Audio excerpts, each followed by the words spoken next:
কি বলবো দেখুন, দানব শক্তি, রাক্ষস শক্তি, যতবার অশুভ শক্তি, যতবার অশুভ শক্তি এই ভূমিতে, এই ভূখণ্ডে যতবারই অশুভ শক্তি নিজের শক্তি কায়েম করার চেষ্টা করেছে, ততবারই অবতার নিয়েছে।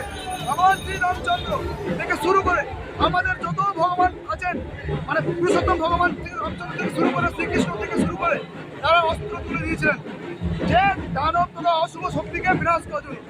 বর্তমান যে পরিস্থিতি, এই পশ্চিমবঙ্গ তথা নানুরে সকল সনাতনীদের হাতে অস্ত্র থাকা প্রয়োজন আছে, অস্ত্র তুলে নেওয়া দরকার আছে।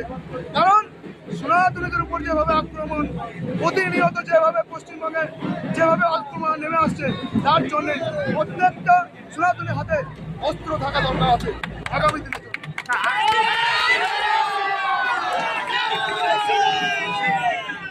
আগামী দিনে কি রাম রাজ্যে পরিণত হবে? আগামী দিনে রাম রাজ্য প্রতিষ্ঠা চাই, পশ্চিমবঙ্গের মানুষ তথা নানুরের মানুষ চাই এই রাম রাজ্য প্রতিষ্ঠা চাই। রাম রাজ্য প্রতিষ্ঠা হলে এখানে মানুষ শান্তিপূর্ণভাবে বসবাস করতে পারবে, সন্ত্রাস, ভয়, খুন, ধর্ষণ থেকে এখানে মুক্ত হবে। এই নানুর তথা সারা পশ্চিমবঙ্গ তথা পুরো ভারতবর্ষ শান্তিপূর্ণভাবে বসবাস করতে চাই। কারণ সনাতনীরা সবসময় শান্তপ্রিয়ভাবে মানুষের জন্য, মানুষের পাশে থেকে মানুষ সুস্থভাবে বসবাস করতে চায় এবং দেশের কথা এবং সমাজের চিন্তা ভাবনা করে সনাতনীরা সবসময় চিন্তা ভাবনা করে এগিয়ে যায়। তাই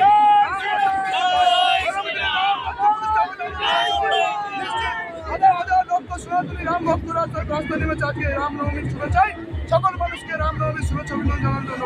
তাই নানুর আগামী দিনে রাম রাজ্য প্রতিষ্ঠা হওয়ার জন্য তৈরি হয়ে আসছে, মানুষ তৈরি হয়ে আছে।